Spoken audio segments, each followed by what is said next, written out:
नमस्कार, न्यूज 18 देख रहे हैं आप। मैं हूं आपके साथ जैस्मिन शर्मा। और हिमाचल प्रदेश में जिस तरह से तबाही का मंजर देखने को मिल रहा है, नेशनल हाईवे समेत 300 से ज्यादा सड़कें बंद पड़ी हैं, 200 से ज्यादा लोगों की जान चली गई है, 37 लोग अभी भी लापता हैं, कई पेयजल योजनाएं ठप पड़ी हैं, बिजली के ट्रांसफार्मर्स टूटे पड़े हैं, लोगों के घरों में बिजली नहीं पहुंच रही है।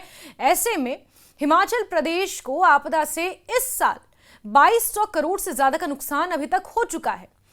वो क्या कारण है कि हिमाचल प्रदेश साल दर साल इस तरह त्रासदी झेल रहा है? इसकी पटकथा आज या पिछले साल या उससे पिछले साल नहीं लिखी गई, बल्कि विकास की राह पर जब से हिमाचल प्रदेश अग्रसर हुआ है तभी से हिमाचल प्रदेश में ये तबाही देखने को मिल रही है। सवाल विकास पर नहीं है, लेकिन सवाल ये है कि किन नियमों के अनुसार हिमाचल प्रदेश में विकास हो रहा है।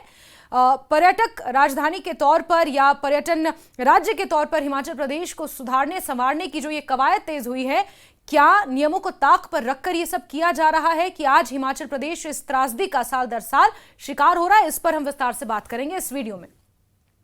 हिमाचल प्रदेश में पर्यटन तेजी से बढ़ रहा है, लेकिन ये बढ़ोतरी या नियंत्रण के बिना हो रहा है, जिससे पर्यावरण को बहुत नुकसान पहुंच रहा है। इस बात को लेकर सुप्रीम कोर्ट की एक डिवीजन बेंच ने गहरी चिंता जताई है।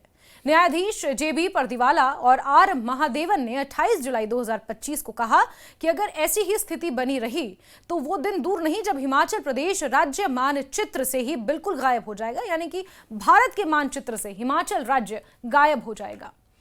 यह सुनवाई एक ऐसी याचिका पर हुई थी जिसे एक निजी कंपनी ने दायर किया था।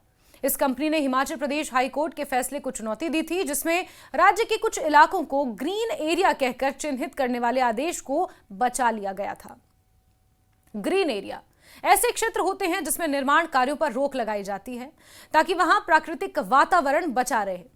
उस निजी कंपनी का मकसद तारामाता पहाड़ियों में एक रिजॉर्ट बनाना था, लेकिन वहां निर्माण पर रोक के कारण उसे रोक दिया गया। सुप्रीम कोर्ट ने उस कंपनी की याचिका को खारिज कर दिया, लेकिन हिमाचल प्रदेश की पर्यावरण और प्रकृति की सुरक्षा से जुड़े मामलों को लेकर चिंता जताई और सार्वजनिक हित में याचिका दायर करने को कहा। हिमाचल प्रदेश हाईकोर्ट ने भी कहा कि उस कंपनी का इस मामले में कोई अधिकार नहीं है, क्योंकि उसने यहां जमीन खरीदने की अनुमति नहीं ली थी, जो गैर किसानों के लिए जरूरी है। कंपनी के मालिक चंडीगढ़ से थे और उन्होंने जमीन खरीदने की आधिकारिक अनुमति लेने का प्रयास भी नहीं किया, इसलिए उनके पास ग्रीन एरिया की चुनौतियों के लिए कानूनी आधार नहीं था। सुप्रीम कोर्ट ने इस बात का भी ध्यान दिलाया कि यह नोटिफिकेशन निकाले जाने में समय बहुत हो गया है। हिमाचल प्रदेश में प्राकृतिक संतुलन बिगड़ने से बड़ी बड़ी आपदाएं आई हैं और इस साल बाढ़ और भूस्खलन में कई लोगों की जानें गई हैं, बहुत सारी संपत्तियां नष्ट हो गई हैं। बेंच ने यह साफ किया कि यह संकट मनुष्यों की ऐसी कार्यों की वजह से है जो नियमों के खिलाफ और बिना व्यवस्थित योजना के हो रहे हैं। यानी टूरिज्म का जो लोभ है वो हिमाचल प्रदेश के लोगों और हिमाचल प्रदेश की सरकार में इस कदर है कि हिमाचल प्रदेश की जो प्राकृतिक सुंदरता है, हिमाचल प्रदेश का जो रौपन है, या हिमाचल प्रदेश जिस चीज के लिए जाना जाता है, उसी चीज को सबसे ज्यादा नुकसान इस लोभ की वजह से हो रहा है। हिमाचल की भौगोलिक स्थिति नाजुक है, पहाड़ लगातार खिसक रहे हैं और ये आपदाओं की गंभीरता को बढ़ा देता है। कोर्ट ने विशेषज्ञों की रिपोर्टों को शामिल करते हुए ये बताया कि हिमाचल प्रदेश की तबाही के पीछे कई कारण हैं, जैसे जल विद्युत परियोजनाएं, चौड़ी सड़कों का निर्माण, जंगलों की कटाई, कई मंजिला भवन बनाना। कोर्ट ने यह भी कहा कि किसी भी बड़े निर्माण से पहले भूवैज्ञानिक, पर्यावरणीय विशेषज्ञ और स्थानीय लोगों की राय लेना बेहद जरूरी है। हिमाचल प्रदेश भारत में जल विद्युत उत्पादन का मुख्य केंद्र है, जहां भाखड़ा, नाथपा झाकड़ी जैसे बड़ी परियोजनाएं हैं। ये सभी नदियां जैसे ब्यास, सतलुज, चिनाब, रावी और यमुना से जुड़ी हैं, लेकिन लगातार बिना पर्यावरण को ध्यान में रखे टनल और सड़क बनाने से ये क्षेत्र प्रभावित हो रहे हैं। इन क्षेत्रों में नुकसान हो रहा है। कोर्ट ने विशेष रूप से चेतावनी दी कि बांध, जलाशय और सुरंग जैसी बड़ी परियोजनाओं का पर्यावरण पर बड़ा नुकसान होता है। इसीलिए आप देखेंगे जो national highway, Chandigarh Manali national highway है, उसमें सबसे ज्यादा नुकसान मंडी और कुल्लू में हो रहा है, क्योंकि वहीं पर सबसे ज्यादा टनलें बनाई गई हैं, वहीं पर सबसे ज्यादा ब्लास्टिंग हुई है, वहीं पर सबसे ज्यादा पहाड़ों की कटाई हुई है। अब सुप्रीम कोर्ट के इस आदेश को और इस त्रासदी को अगर आप जोड़ के देखेंगे तो कहीं ना कहीं ये मेल खाती हैं। हिमालयी क्षेत्र की जैव विविधता और यहाँ के लोगों की जरूरतों को देखते हुए स्थायी योजना बनाना अत्यंत आवश्यक है। साथ ही अदालत ने हिमाचल प्रदेश सरकार की आलोचना की कि पर्यटन को बढ़ावा देने के लिए 4 लेन सड़कों का निर्माण भारी मशीनों और विस्फोट का उपयोग करके किया जा रहा है। जिससे पहाड़ों की जंगली और प्राकृतिक संतुलन बिगड़ रहा है। स्थानीय लोग जल संकट जैसे मसलों के साथ भूस्खलन और अपने घरों में दरार जैसी समस्याओं का भी शिकार हो रहे हैं।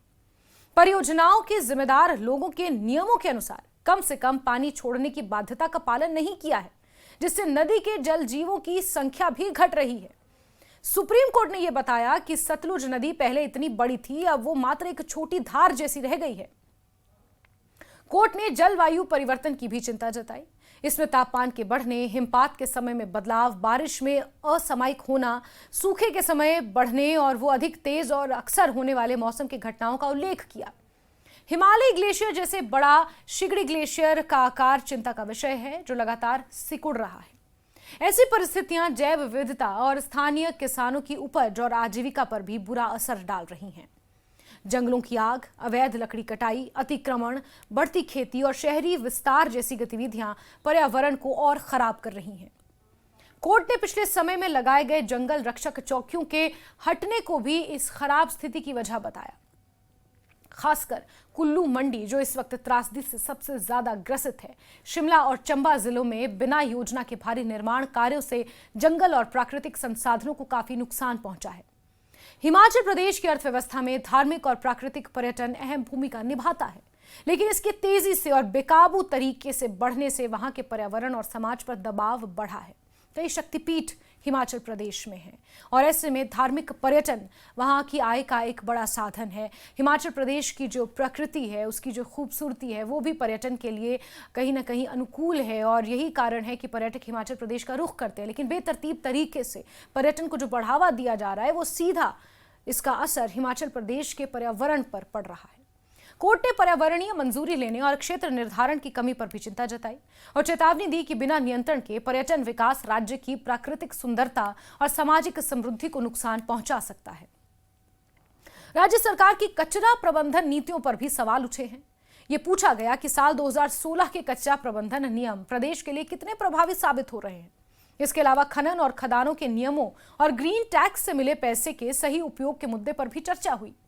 राज्य के एडवोकेट जनरल अनूप रतन ने यह माना कि सरकार ने अभी तक इन सभी जरूरी मामलों पर पर्याप्त ध्यान नहीं दिया है। सुप्रीम कोर्ट ने राज्य सरकार को आदेश दिया है कि वो इन मुद्दों पर विस्तार से रिपोर्ट दे कि अब तक क्या क्या कदम सरकार की तरफ से उठाए गए और आगे क्या योजना है। इस आदेश की प्रति हिमाचल प्रदेश के मुख्य सचिव और केंद्र सरकार के पर्यावरण, वन और जलवायु परिवर्तन मंत्रालय के प्रधान सचिव को भेजी गई। इस पूरे मामले की अगली सुनवाई 25 अगस्त को होनी है, जो आने ही वाला है। लेकिन उससे पहले सरकार को यह तय करना है कि आगे की योजना किस तरह होगी। हिमाचल प्रदेश में जो पर्यावरणीय नुकसान हो रहा है, टूरिज्म को लेकर जो बातें कही जा रही हैं, टूरिज्म को बढ़ावा देने को लेकर जो बातें कही जा रही हैं, जो पॉलिसीज आ रही हैं, वो पर्यावरण को सुरक्षित करने के लिए क्या योगदान कर रही हैं, ये वो तमाम चीज़ें हैं जो 25 अगस्त को होने वाली सुनवाई में सुप्रीम कोर्ट के सामने सरकार को पेश करनी है।